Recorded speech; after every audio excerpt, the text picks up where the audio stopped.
Knowledge can create empires or destroy them. Yet the most dangerous insights aren't always locked behind executive doors or buried in confidential files. Sometimes they're right in front of you, carrying a tray of coffee. Elias Thornwood, a billionaire whose hedge fund moves markets with a whisper, believed he had mastered every game of money and influence. One evening, to entertain his high-powered acquaintances, he casually asked a young waitress for investment advice, expecting either polite confusion or a nervous chuckle. What he didn't anticipate was a single 18-second reply that would shatter his pride and ultimately prevent a $275 million catastrophe. This is the story of the waitress who understood more than anyone suspected, and the man who learned that underestimating someone unseen can cost far more than cash. If you're listening right now, kindly tell me where you're watching from and how the weather is right now. Then don't forget to subscribe to this channel for more stories like this. Now, let's continue. He said it like a joke, but it wasn't funny for long. Elias Thornwood leaned back in his leather booth, swirling his scotch, surrounded by three men who laughed at everything he said. The bistro glowed around them, chandeliers, soft music, the quiet hum of money at rest. He pointed at the waitress. "You," he said, loud enough for the whole table to hear. "Tell me something that could make me richer. I dare you." His friends laughed. One of them shook his head. Another covered his mouth, already enjoying the embarrassment that was coming. The waitress stopped. She didn't blush. She didn't apologize. She didn't laugh along to make him comfortable. She just looked at him. Her name was Lyra Camden, 28 years old, brown apron, worn sneakers, a tray of coffee balanced in her left hand like she'd been carrying the weight of the world her whole life. She looked at Elias the way a doctor looks at an X-ray. Quiet, focused, already seeing what was wrong. And then she spoke. "I wouldn't touch that investment. It's built on assumptions that collapse the second markets move against you." 4 seconds of silence, then 5, then 6. One of Elias's friends shifted in his seat. Another stopped smiling. The third put his drink down slowly, like he was afraid to make noise. Elias stared at her. She wasn't guessing. Her voice had no shake in it, no hesitation, no trail-off at the end. She said it the way you say the sky is blue, like it was just a fact she was tired of watching people ignore. "What did you just say?" Elias asked. She said it again, same words, same calm. Something moved through his chest. Not anger, not amusement, something closer to fear. The kind that comes right before a man realizes he's been standing on thin ice the whole time. He had $275 million sitting inside that investment. She didn't know that. She couldn't know that. But the way she looked at him said she knew something. Elias forced a smile. Bold words from someone pouring coffee. Bold is just what truth looks like when no one expects to hear it. She refilled his glass, tucked her notepad back into her apron, and walked away. Just like that. No drama, no waiting for a reaction. She moved to the next table like she hadn't just dropped a grenade in the middle of his evening. Elias watched her go. His friends started talking again, filling the silence with jokes, trying to make the moment small. But Elias wasn't listening. He was thinking about the investment, about the assumptions, about the calm in her voice, about the fact that she walked away before he could ask the question burning a hole through his chest. How did she know? Elias couldn't let it go. He tried. He picked up his scotch. He laughed at something one of his friends said. He checked his phone twice. But his eyes kept drifting back to her. Lyra was 3 tables away, writing down an order, nodding politely to an older couple. She wasn't looking at him. She wasn't thinking about him. She had already moved on. That bothered him more than the words. "Forget her," Marcus said, leaning across the table. "She probably overheard someone talking. Random luck." Elias nodded slowly, but he didn't believe it, because random luck doesn't sound like that. Random luck stumbles. Random luck hedges. What she said had no stumble in it, no hedge. It landed clean, like a blade that had been sharpened a long time before tonight. He stood up. Marcus grabbed his arm. "Elias, don't." He shook him off. He walked across the bistro, stopped beside her table, and waited until she turned around. She looked at him without surprise, like she expected him to come back.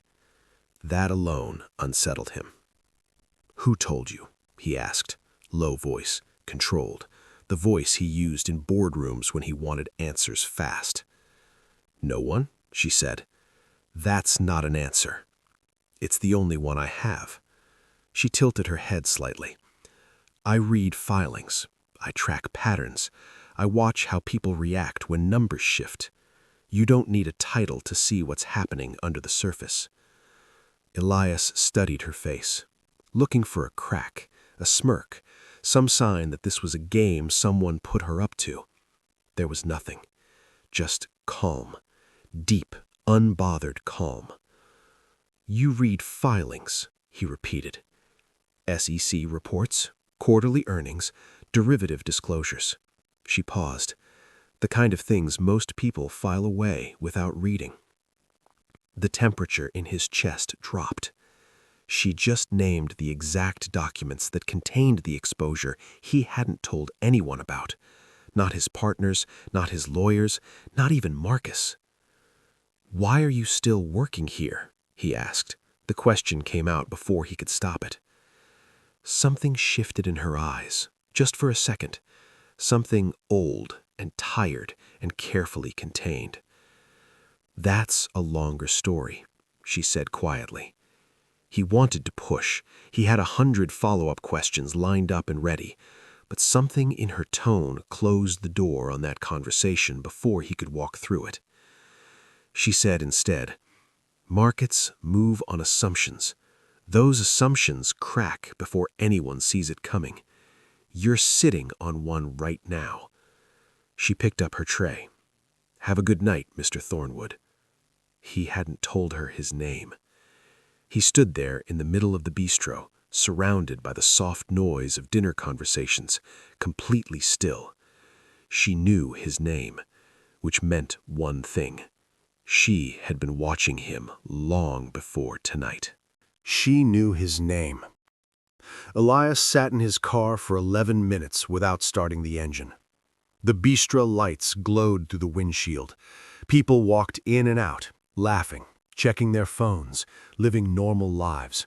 And he sat there, replaying every second of the last 40 minutes like a man trying to find the moment he lost control of something.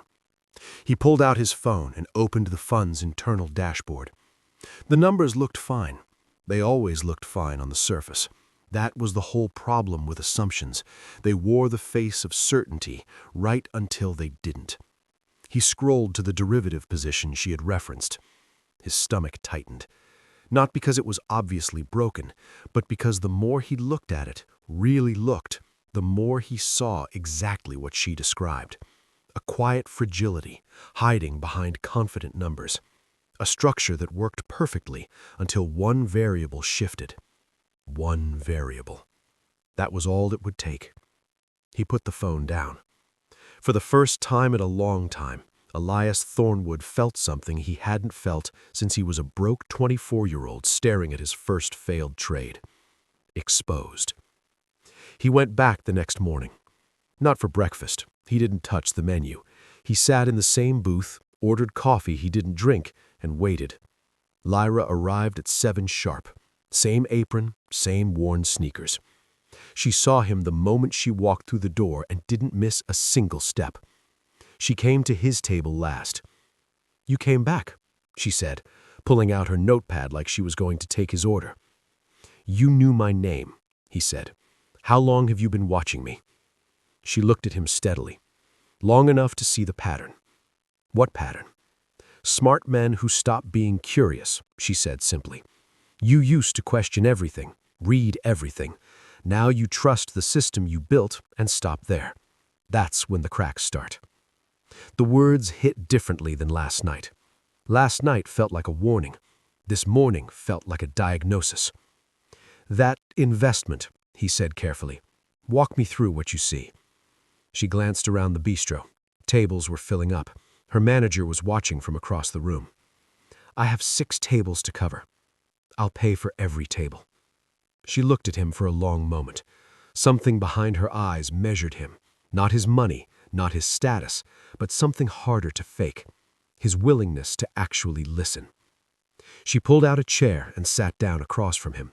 And for the next 20 minutes, a waitress in a worn apron dismantled the assumptions of a billion-dollar empire piece by piece.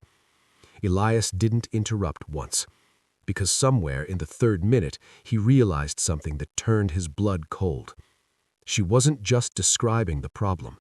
She was describing how someone was already using it against him. Someone was already using it against him. Elias drove straight to the office. No calls, no coffee. He walked past his assistant without stopping, locked his office door, and pulled every file connected to that derivative position onto his screen. 3 hours. That's how long it took before he found it. A pattern. Small, almost invisible, buried inside routine trades that looked completely normal on the surface. Someone had been making micro moves around his fund's most vulnerable position. Not enough to trigger any alert, not enough to raise a flag in any automated system. Just enough to set a trap. His hands went still on the keyboard. This wasn't a coincidence. This wasn't a market fluctuation. Someone with real knowledge of his fund's internal structure was positioning themselves to profit the moment that derivative cracked, and they had been doing it for weeks. He leaned back in his chair and stared at the ceiling. He had a team of 43 analysts, risk managers, compliance officers, people whose entire job was to catch exactly this. None of them had seen it.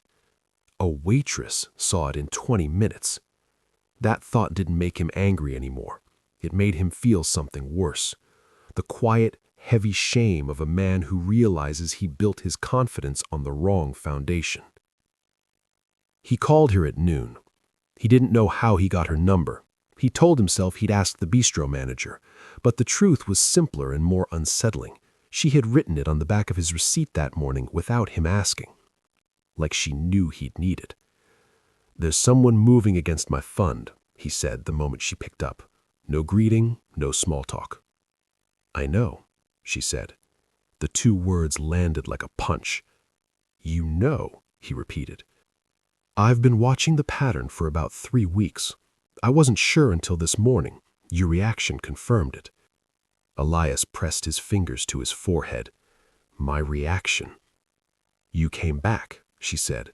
A man who thought I was wrong wouldn't have come back. He stood up from his desk and walked to the window.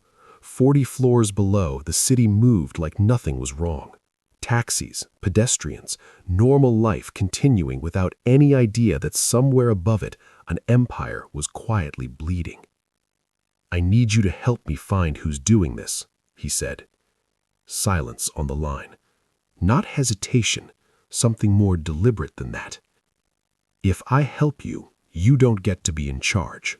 You listen, you follow, you don't override me because your ego gets uncomfortable. Elias almost said no. The word was right there, loaded and ready. He had never in his adult life handed control to anyone. But $275 million had a way of making a man humble very fast. Okay, he said. She paused one more time.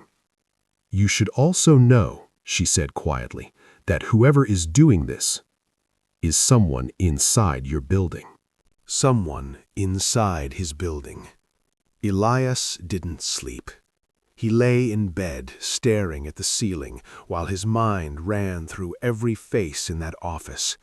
43 analysts, 12 executives, 5 partners. People he had hired personally, people he had trusted with access to the most sensitive corners of his fund.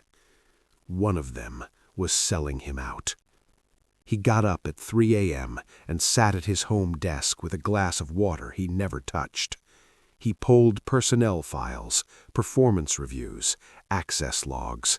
He was looking for something, anything that felt wrong. Everything looked clean. That was the problem.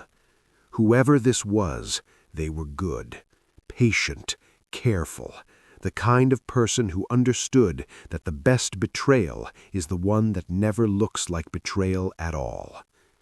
By 5 in the morning, he had narrowed nothing down. By 6, he was already dressed.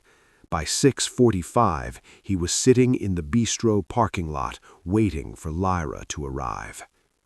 She knocked on his car window at 2 minutes past 7. He hadn't even seen her walk up. "You look terrible," she said when he stepped out. "I didn't sleep." "I know. You went through access logs." She said it like a statement, not a question. "You found nothing obvious, and it scared you more than if you'd found something." He stared at her. "How do you do that?" "You're predictable when you're afraid," she said. "Most powerful men are." She walked toward the bistro entrance, and he followed without thinking, which, he realized, was exactly the kind of thing she had just described. Inside, she didn't sit down. She poured herself a coffee from behind the counter, pulled a folded piece of paper from her apron pocket, and slid it across the counter to him. He unfolded it. It was a list of 7 names. "These are the only people with simultaneous access to the derivative position, the fund's risk model, and the external reporting portal. Your betrayal is on that list." Elias scanned the names slowly. Analysts, 1 compliance officer, 2 executives. And then his eyes stopped. The 3rd name from the bottom. Brad Knox. His chest tightened in a way that had nothing to do with money. Brad Knox wasn't just an executive. Brad was the man who had stood beside him at his mother's funeral 6 years ago. The man who had talked him out of quitting after the 2018 market crash. The man Elias had personally promoted 3 times. "Not Brad," he said.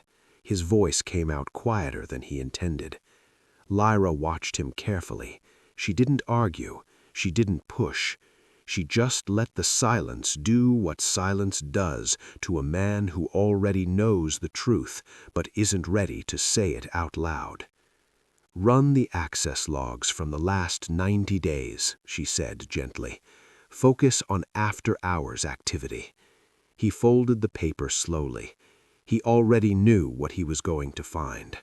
That was the part that hurt the most. The access logs didn't lie. Elias sat at his desk at 9 p.m. with the office empty and the city dark outside his window. Every other light on the floor was off. Just him, the screen, and 90 days of after-hours activity laid out in cold black and white. Bradley Knox had logged in 41 times after midnight. 41 in 90 days. Elias sat with that number for a long time. He thought about every late night he had assumed Brad was working hard.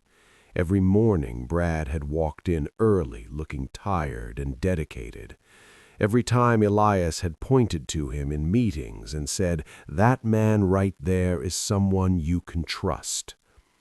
He closed the laptop. He sat in the dark for 4 minutes without moving. Then he picked up his phone and called Lyra. She picked up on the second ring like she was already awake. 41 times, Elias said. No greeting, no setup, just the number. "I know," she said. "You already pulled the logs?" "I pulled them 3 days ago," she said. "I needed you to pull them yourself. You wouldn't have believed me otherwise." Elias leaned forward and pressed his hand flat against the desk. He He wasn't angry. He wanted to be. Anger would have been easier. Instead, he felt something hollow opening in the center of his chest. "What has he taken?" Elias asked. "Risk model architecture, derivative exposure details, forward position timelines." She paused. "Enough for a competitor to build a very precise weapon aimed directly at your fund. How long before they use it?" "They may have already started," she said. "There were unusual short positions opened against two of your largest holdings yesterday morning, small enough to stay quiet, big enough to matter when the time comes." Elias stood up and walked to the window. The city looked the same as it always did. Lights, movement, life continuing. Nobody down there had any idea that 40 floors up, a man was standing in the ruins of a trust he had spent years building. "I need you in the office," he said, "tomorrow. Not as a consultant, not as an outside voice, inside, with full access." Silence. "Elias." "I heard you," she said. "Then what's the hesitation?" Another pause, longer this time, the kind of pause that carries weight that words haven't been found for yet. "The last time I had full access to a fund like yours, it didn't end well for me." Elias turned from the window. "What does that mean?" "It means I've been in that world before," she said. "It means I didn't leave because I wanted to." The words landed quietly, but they hit hard. She hadn't stumbled into this knowledge in a bistro. She had lived inside it once, and someone had taken it from her. Elias didn't sleep again. This time it wasn't fear keeping him up. It was a question he couldn't shake. Who was Lyra Camden before the apron, before the bistro, before the worn sneakers and the careful invisibility? Because nobody learned what she knew from reading alone. That kind of insight came from being inside the machine, feeling it run, watching it break, living through the moment it turned on you. He showed up at the bistro at 6:45 again. This time he brought coffee from somewhere else, a small thing, almost a joke, but it felt wrong to keep making her serve him. She noticed. She didn't say anything about it, but she noticed. They sat in the back corner booth, away from the morning crowd, and he put his phone face down on the table. "Tell me who you are," he said. She wrapped both hands around her mug, looked out the window for a moment, then back at him. 3 years ago, I was a quantitative strategist at a mid-size fund in Boston. I built risk models, designed early warning systems for derivative exposure." She paused. "Sound familiar?" Elias said nothing. "My fund had a Bradley Knox, too, except mine was my direct supervisor. And when the scheme unraveled, he made sure every piece of evidence pointed at me." The bistro hummed around them. Dishes, conversation, a child laughing near the front door. "You were blamed," Elias said. "Investigated, suspended, cleared eventually, but cleared doesn't give you your career back." Her voice stayed even, but her jaw tightened just slightly. "No firm hires a quant strategist who spent 14 months under SEC investigation. Doesn't matter what the final verdict says." Elias looked at the woman across from him differently now. The apron wasn't just a uniform. It was what happened when a system fails the wrong person and protects the right one. "So you disappeared," Elias said. "I got quiet," she said. "There's a difference. Disappearing means you stop paying attention. I never stopped paying attention." He understood now why she watched everything, why she tracked filings in her spare time, why she could walk into his world and read it like a map she had memorized a long time ago. She wasn't studying finance from the outside.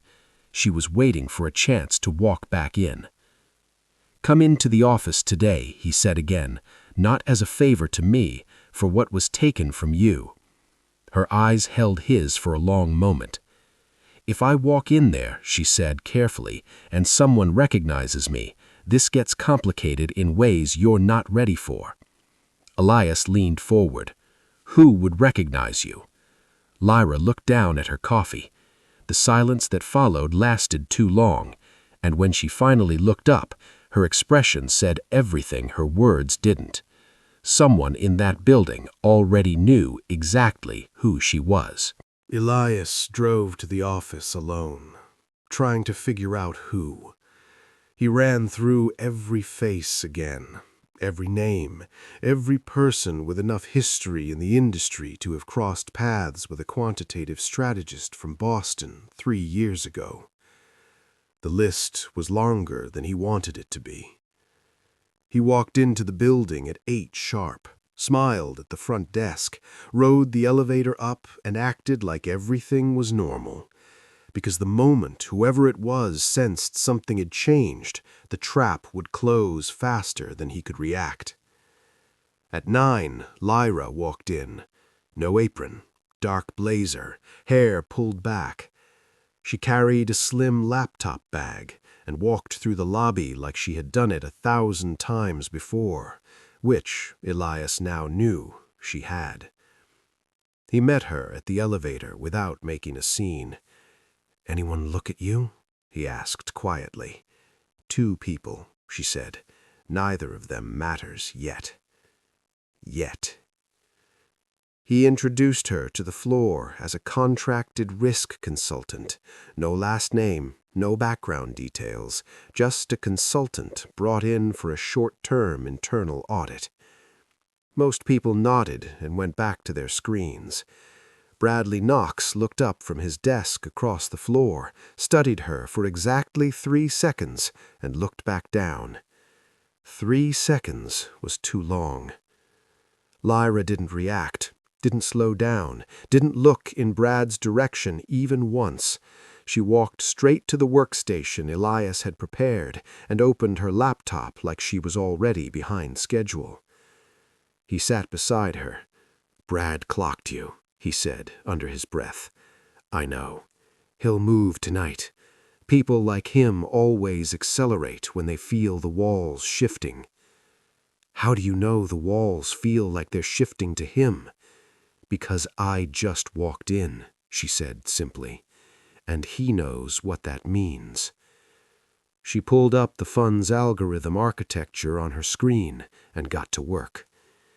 Within 40 minutes, she had mapped 3 active vulnerabilities that the entire risk team had missed, not because his analysts were incompetent, but because the vulnerabilities had been deliberately hidden inside routine code updates pushed through over the last 6 weeks. Deliberate. Someone hadn't just found a gap. Someone had built one. His throat tightened. He modified the algorithm. "Carefully," Lyra said. "Small changes, nothing that would trigger a review, but stack them together, and you have a clean exit lane for whoever is waiting on the outside to push." His throat tightened. "Can you close them?" "Already started," she said. "But, Elias..." She stopped typing and turned to look at him directly. "Closing them will alert whoever built them that we found them." "Meaning?" "Meaning, after tonight," she said quietly, "this stops being a slow leak." She turned back to the screen. "It becomes a war." Lyra's words were still hanging in the air when the first alert hit. 8:47 p.m. The floor was almost empty. Most analysts had gone home. The cleaning crew moved quietly in the background, emptying trash cans, wiping glass. Normal end-of-day sounds. Except nothing about this day was normal. The alert came through on the fund's secondary monitoring system, the one most people forgot existed because the primary system had never failed before. A sudden spike in short positions against the fund's 2 largest holdings. Not massive, not screaming, just precise enough to hurt exactly where the algorithm had been weakened. Lyra saw it first. "She knows," she said. Elias was already leaning over her shoulder reading the numbers. His stomach dropped. "How fast can this move?" he asked.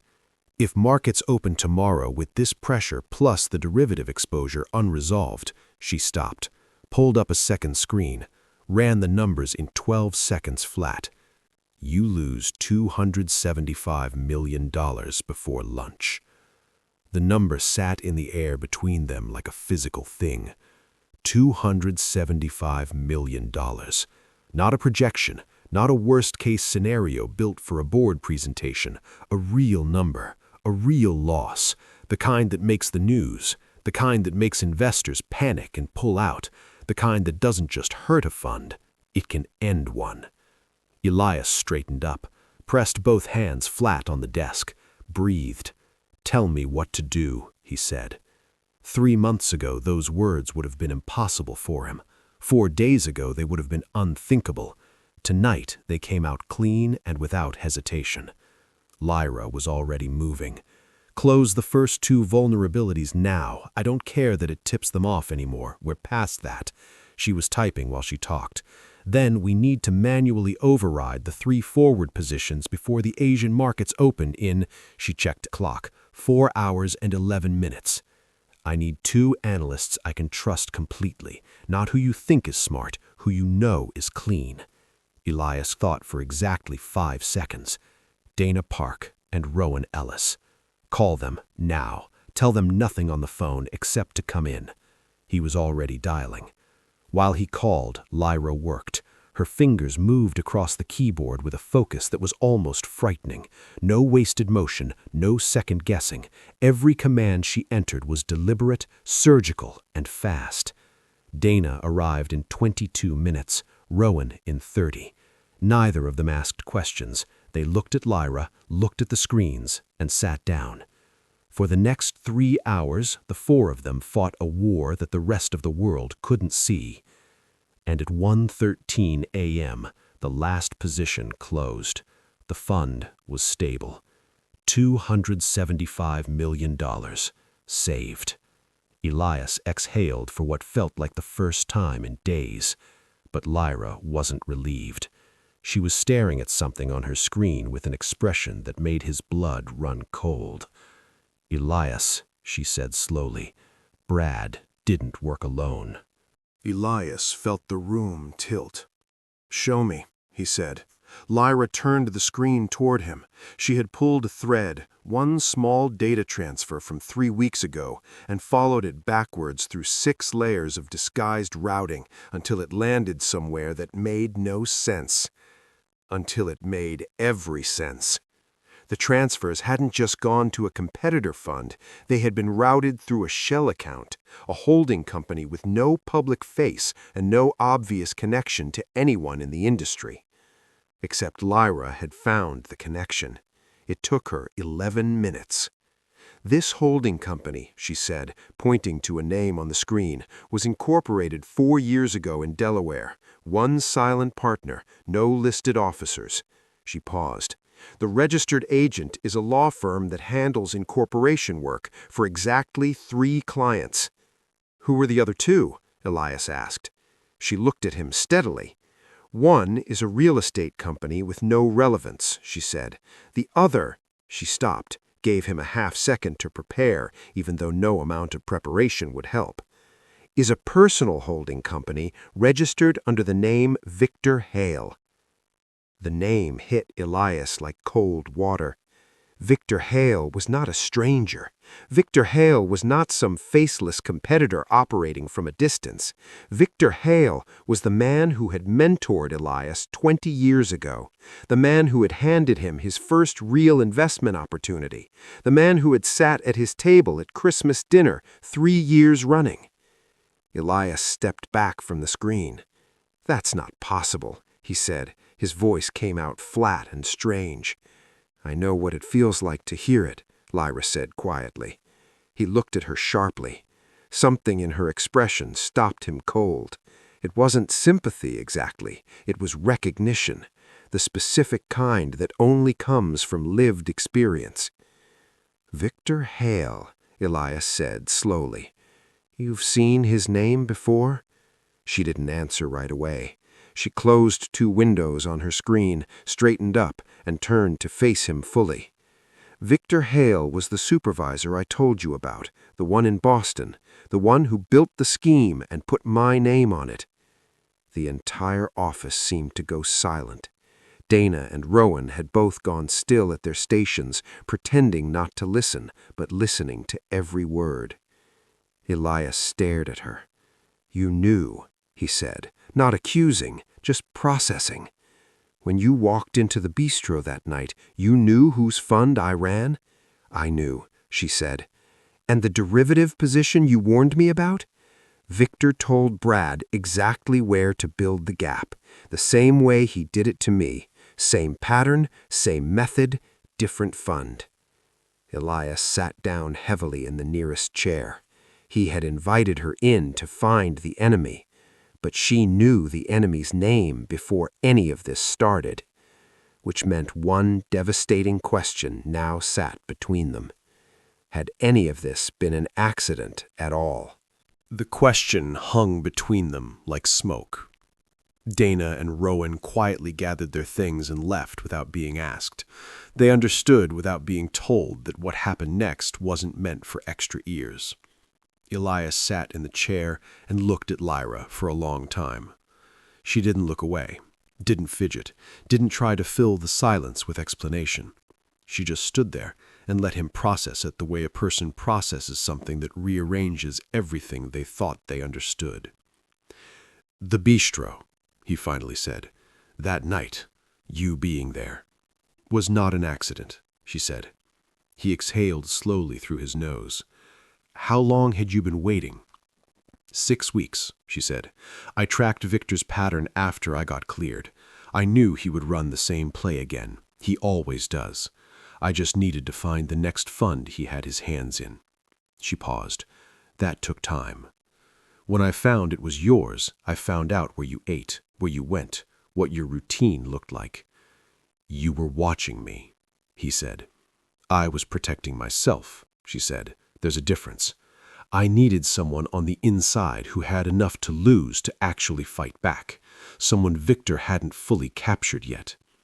Elias stood up slowly, walked to the window. The city was deep in the middle of the night now, dark and quiet in the way that makes everything feel more serious than it already is. "You used me," he said. "I gave you information that saved you $275 million.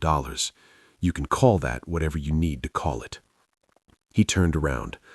"And if I had ignored you that night in the bistro, then Victor wins again," she said simply, "and I go back to carrying trays and watching it happen from the outside again."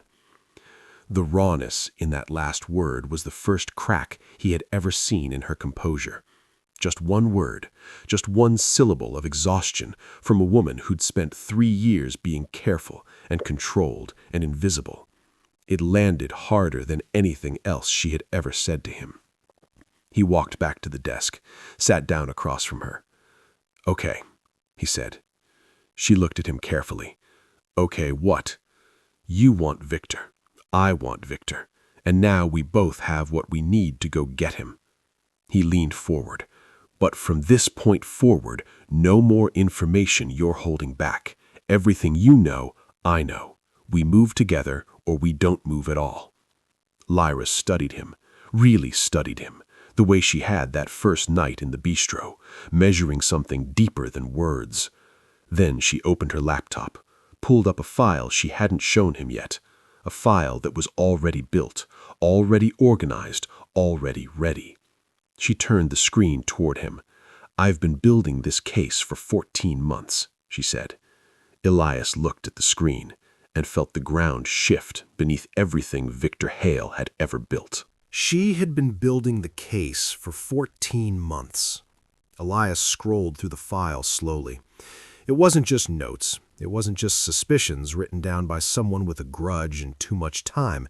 It was a full documented case. Transaction records, time-stamped data transfers, shell company registrations, algorithm modification logs, and a timeline so precise it read like a confession Victor Hale had written himself. Page after page after page. Elias looked up. "You built all of this alone?"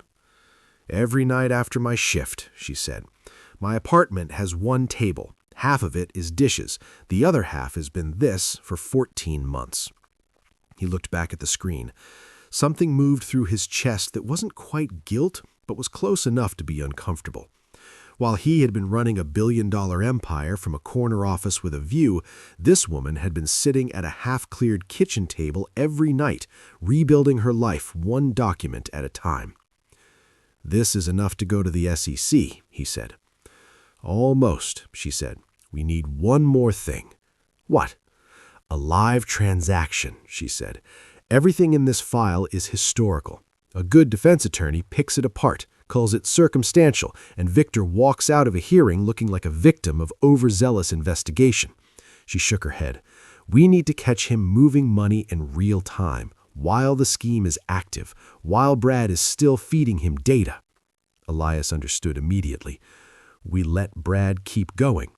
"For exactly as long as we need him to," she said.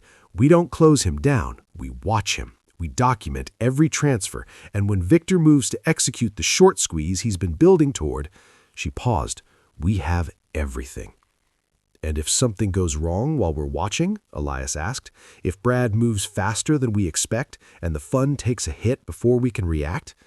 "That's the risk," she said quietly. "There's no clean version of this." Elias leaned back. The weight of it settled across his shoulders like something physical.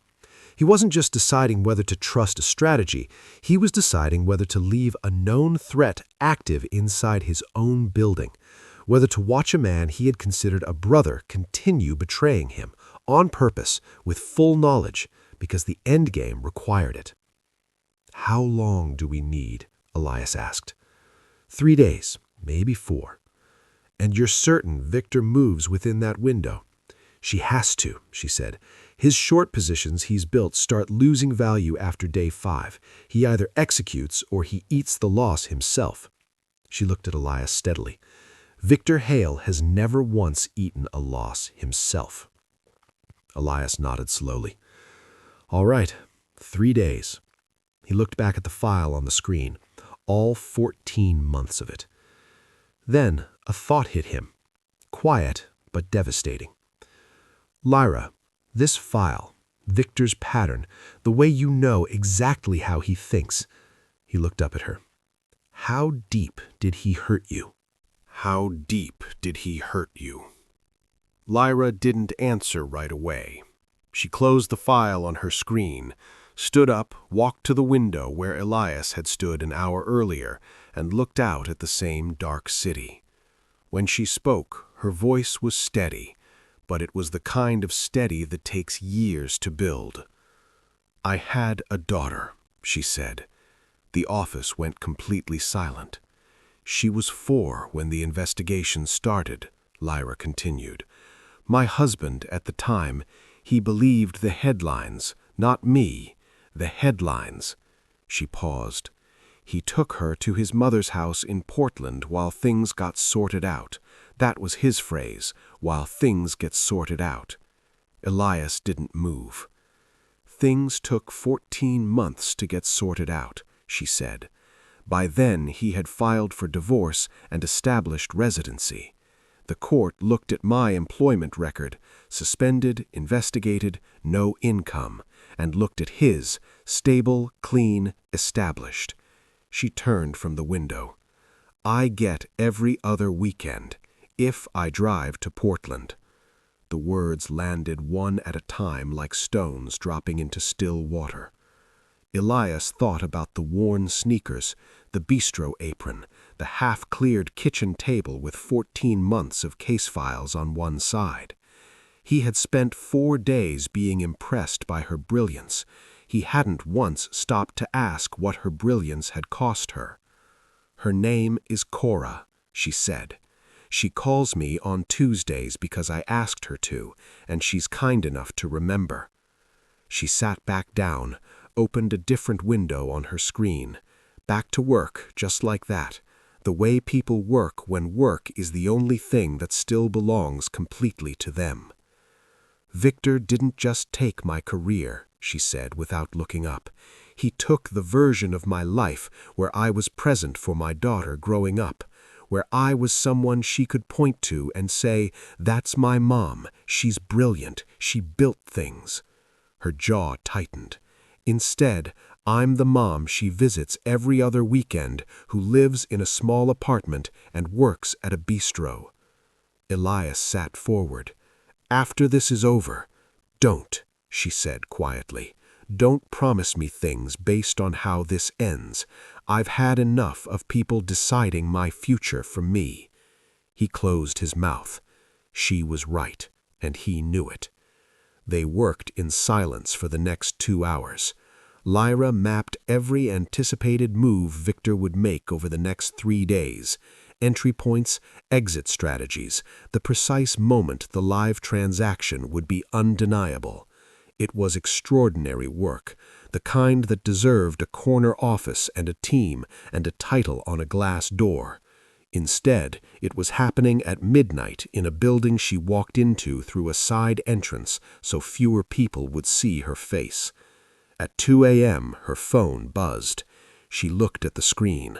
Something shifted in her expression. She turned the phone toward Elias. One text, unknown number, 4 words. "I know you're here." I know you're here. 4 words. Unknown number. Lyra stared at the phone without blinking. Elias grabbed it, read the text twice, looked at her. "Victor?" "Or Brad," she said. "Doesn't matter which one. What matters is the timeline just changed." She was already back at her keyboard. "They're going to move tonight, not in 3 days. Tonight. The text isn't a threat, it's a countdown." Elias felt the shift in the air. Everything that had felt urgent before suddenly felt slow compared to right now. "How long do we have?" he asked. "Asian markets open in 2 hours and 40 minutes, she said. "If Victor executes the short squeeze at open, we need everything documented and locked before then. Every transfer, every position, every communication trail." She paused. 2 hours is enough, but only if nothing else goes wrong.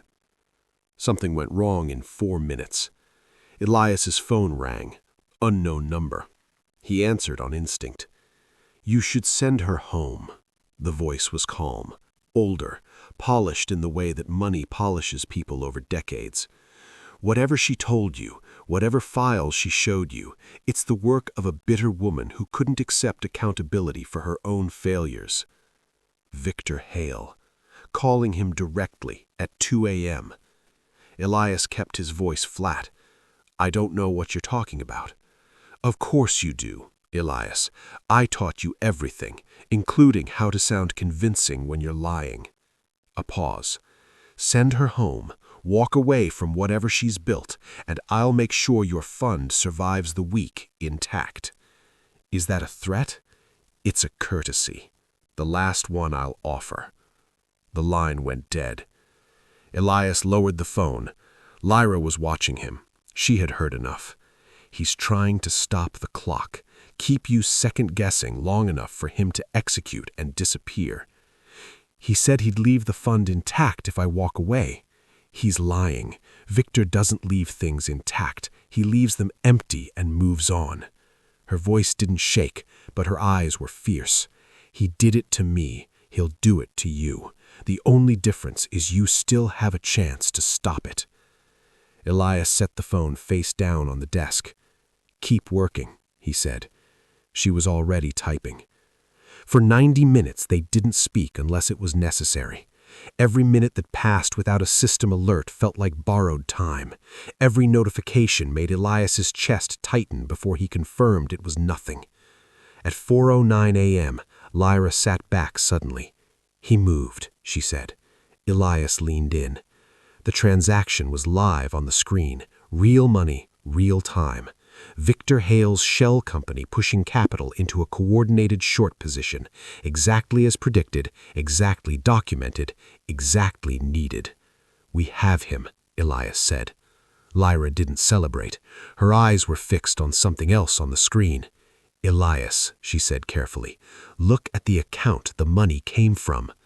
He looked, and the name attached to it stopped his heart completely. The name on the account was Marcus Webb. Elias read it 3 times. Marcus, his oldest friend, the man sitting at the table that first night in the bistro laughing the loudest when Elias dared the waitress to say something smart. The man who had grabbed his arm and said, "Don't go back over there, forget her." The man who had been trying to stop this from the very beginning. Elias stood completely still. His mind ran backwards through every conversation, every phone call, every moment Marcus had steered him away from looking too closely at something.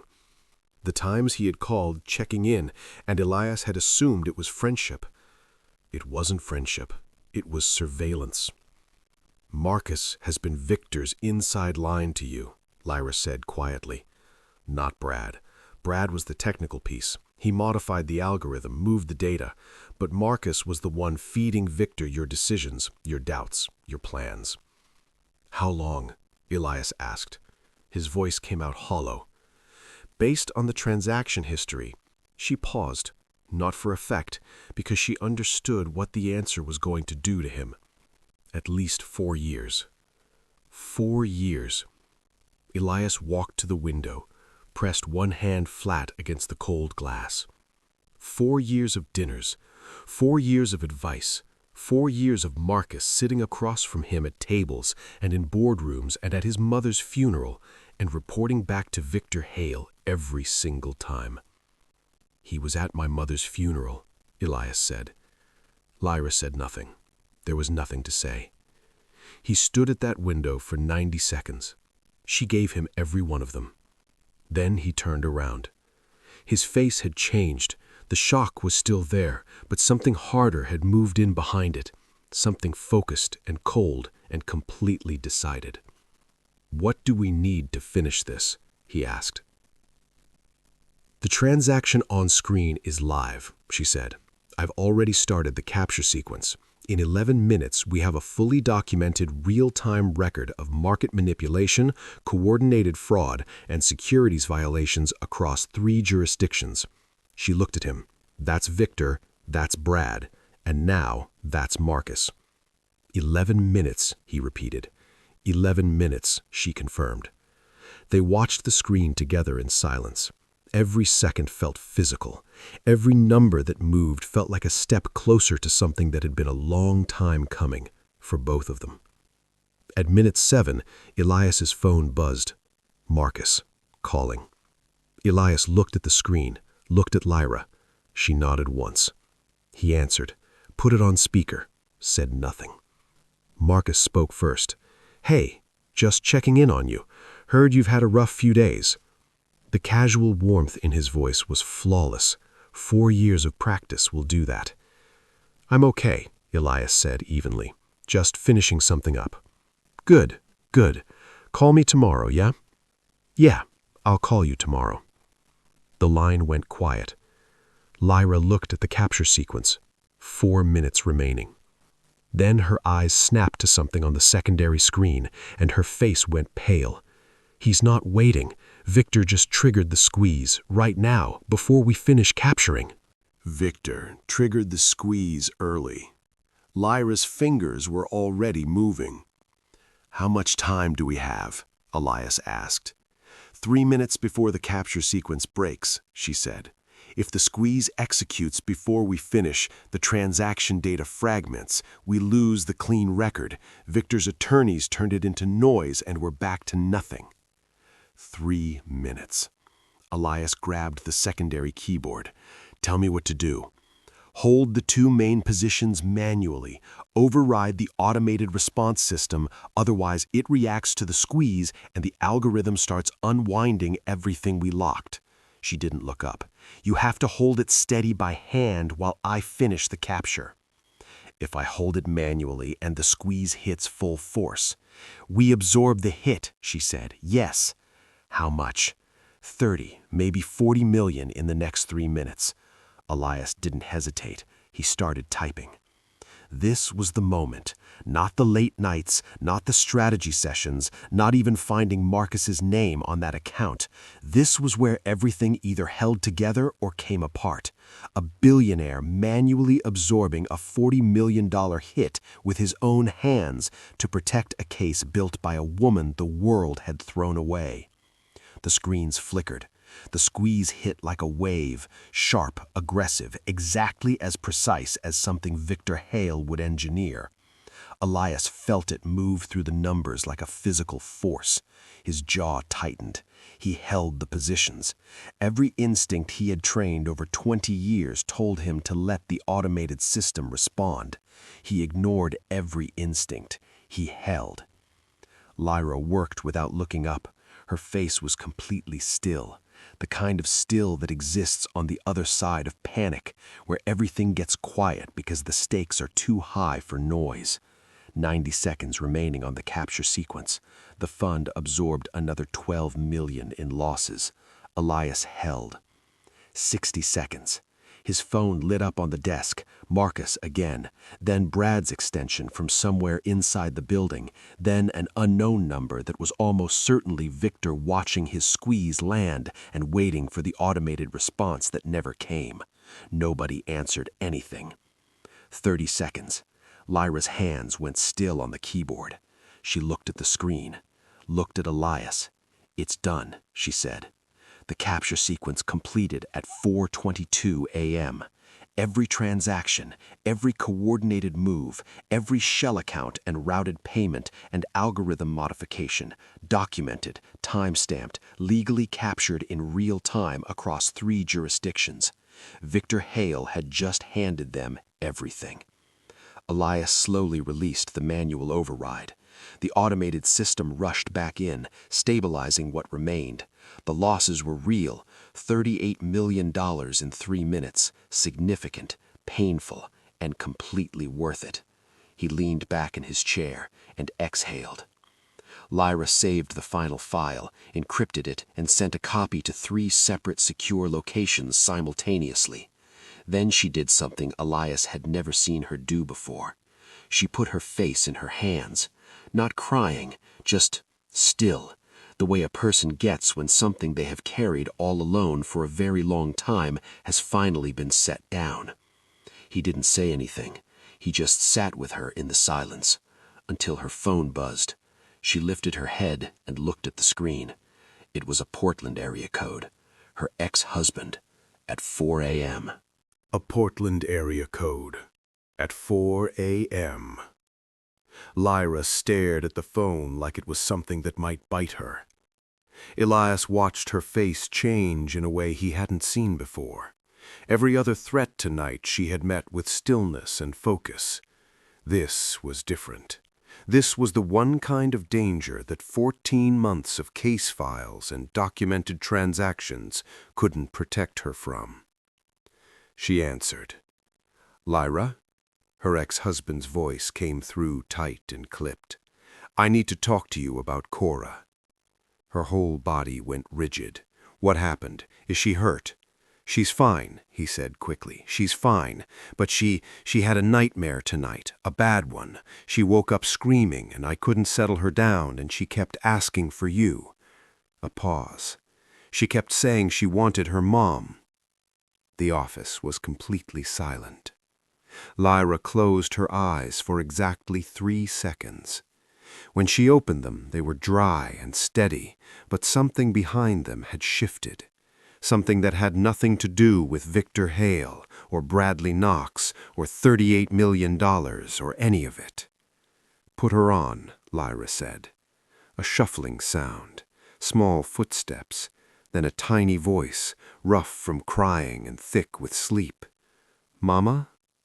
Something broke open in the room. Not loudly, not dramatically, just quietly and completely, the way things break when they've been held together by sheer will for far too long. "Hey, baby," Lyra said. Her voice came out soft and steady and warm, in a way Elias had never heard from her. A completely different register, the voice underneath all the other voices. "I'm right here. I had a scary dream, Cora said. "I know. It's over now. You're safe. Are you coming?" Lyra pressed her lips together for a half-second. "Soon," she said. "I promise you, soon." Elias stood up quietly and walked to the far side of the office.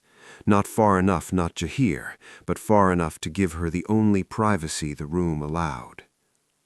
He stood at the window and looked at the city. The sky at the eastern edge was just barely beginning to lighten, that thin line between night and something else, the hour that belongs to people who never went to sleep and people who are just waking up, and sometimes, briefly, they exist in the same moment without knowing it. Behind him he heard Lyra sing 4 lines of something soft and simple until Cora's breathing steadied and her father took the phone back. No conversation after that, just a quiet goodbye. When Elias turned around, Lyra was already back at the screen, composure restored, case file open, ready for the next step. But her hands were shaking slightly, just slightly. He sat back down, opened his own laptop, pulled up his attorney's contact. "After we file this with the SEC," he said carefully, "I want to connect you with my family lawyer, the best one I know." She looked at him. "For Cora," he said simply.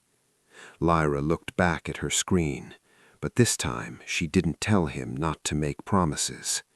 And that small silence said more than any answer could. Until the door at the end of the floor opened, and Bradley Knox walked in.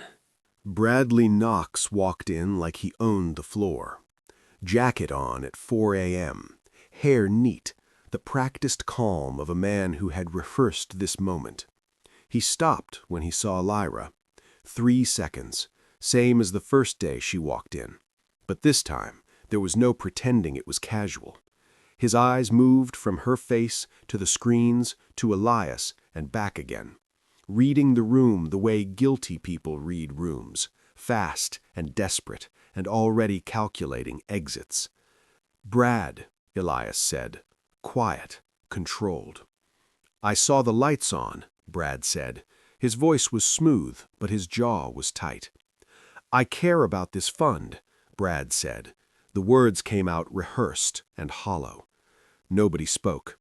Brad's eyes drifted back to Lyra. Something moved across his face. Recognition mixed with something uglier. Fear dressed up as contempt. "Why is she still here?" he asked. "Because I asked her to be," Elias said. "Elias," Brad shifted his weight, switched tactics, the way a man does when the first approach fails. "Whatever she told you, whatever she showed you, you need to understand who she is, what happened in Boston. She was investigated for—" "I know exactly what happened in Boston," Elias said. Brad stopped. "I know Victor built it. I know you helped him build this one. I know about the algorithm modifications, the after-hours logins, the shell account." He paused. "And I know about Marcus." The name landed like a door slamming shut. Brad's composure didn't shatter, it dissolved, slowly and completely, like something that had been held up by pressure, and the pressure was suddenly gone. He looked at Lyra, not with contempt this time, with something closer to recognition, the specific look of a person who has just understood that the person they underestimated was always 3 steps ahead. "You have nothing that holds up," he said, but his voice had lost its shape. "We have everything," Lyra said, first words she'd spoken since he walked in, calm and clean and final, captured live, time-stamped, filed to 3 secure locations 40 minutes ago. Brad stood in the middle of the floor. The city outside was getting lighter by the minute. The night was ending whether anyone in that room was ready or not. "You should call a lawyer, Brad, right now, before this morning gets any further along." Brad looked at him for a long moment. The man who had stood at his mother's funeral, the man he had promoted 3 times and trusted without question. He opened his mouth, closed it, turned, and walked back to the elevator. The doors closed behind him. The floor went quiet. Lyra exhaled slowly. Elias stared at the elevator doors. Then his own phone rang. SEC Enforcement Division. At 4:47 a.m. They were already calling. SEC Enforcement Division. At 4:47 a.m. Elias answered. The voice on the other end was a woman, direct and clipped, and wide awake in the way that people who monitor markets for a living are always wide awake. Mr. Thornwood, my name is Agent Reeves. We've been tracking unusual short activity against your fund for 72 hours. A pause. 30 minutes ago, we received an encrypted file package from an anonymous source. I need to know if you can verify its contents. Elias looked at Lyra. She was already nodding. I can verify everything in it, he said. We're going to need you in our office this morning, both you and whoever helped you build this. 7 a.m. The line went quiet. Elias put the phone down. Outside the windows, the sky had shifted from black to the deep gray that comes just before color returns to the world. The city was waking up. Delivery trucks, early joggers, people with normal lives moving through a normal morning, completely unaware that somewhere above them a 3-year-old fraud was about to come apart at the seams. She wants us both there at 7, Elias said. Lyra closed her laptop, sat back. For the first time since she walked into this building, she looked tired. Not defeated, just human. The kind of tired that lives on the other side of a long fight. Then Elias's phone buzzed again. A text. Victor Hale. You made a mistake. This isn't over. Elias read it, showed it to Lyra. She read it, set the phone back down. She's scared, she said. Scared people make noise. Scared people also make moves, Elias said.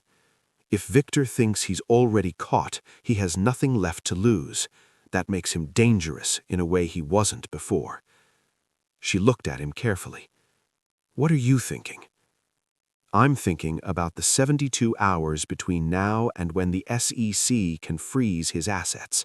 Victor has resources we haven't seen yet, people we don't know about. If he decides to burn something down on his way out... His phone rang again.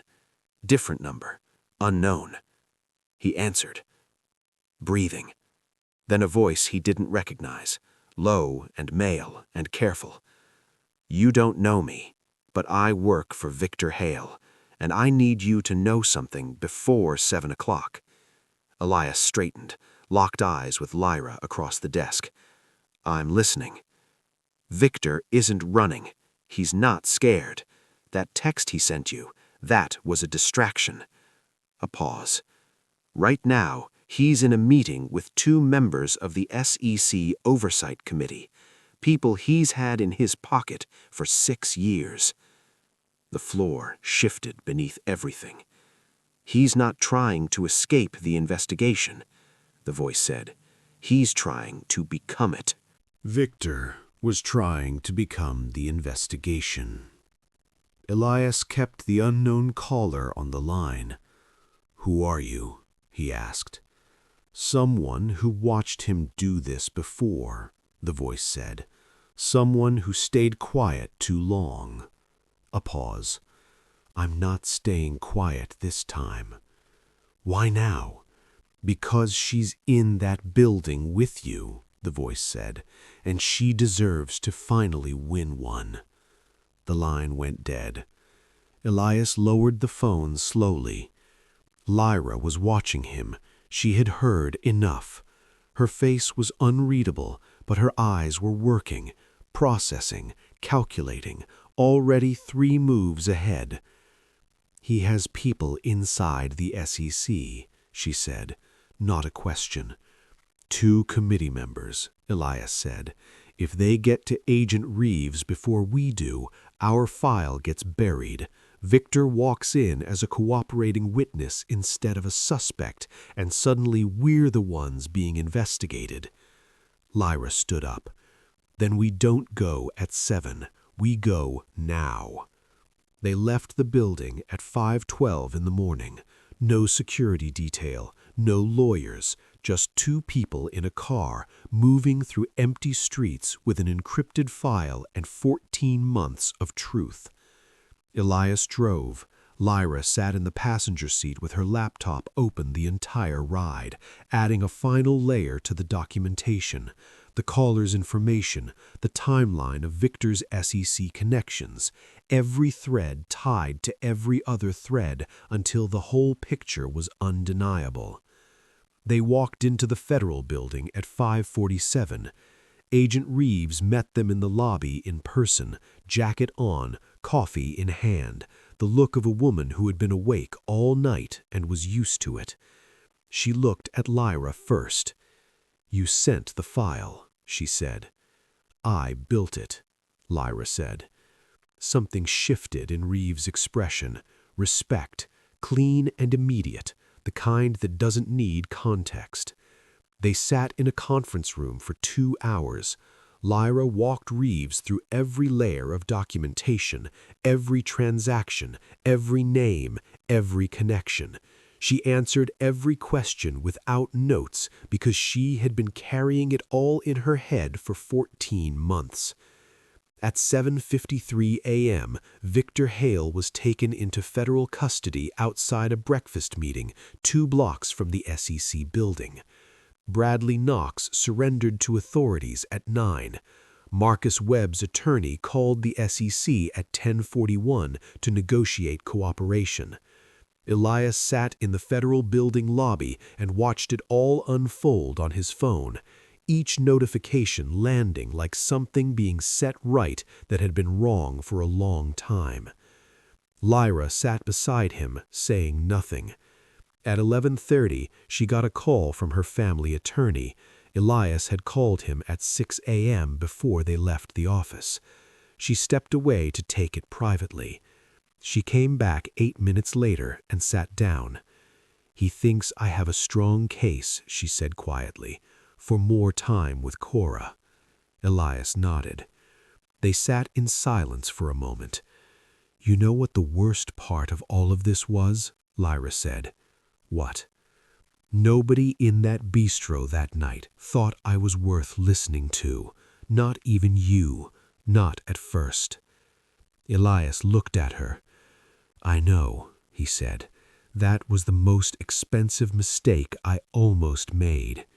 She almost smiled. Outside the federal building, the city moved in full morning light, loud and bright and completely indifferent to the fact that somewhere inside, a woman who had carried an impossible weight alone for 3 years had finally put it down for good. And the billionaire who once laughed at her became the only person in the room willing to stand beside her when it mattered most. If you gained valuable lessons from this story, kindly share with your loved ones. Also, do not forget to subscribe to this channel for more stories like this.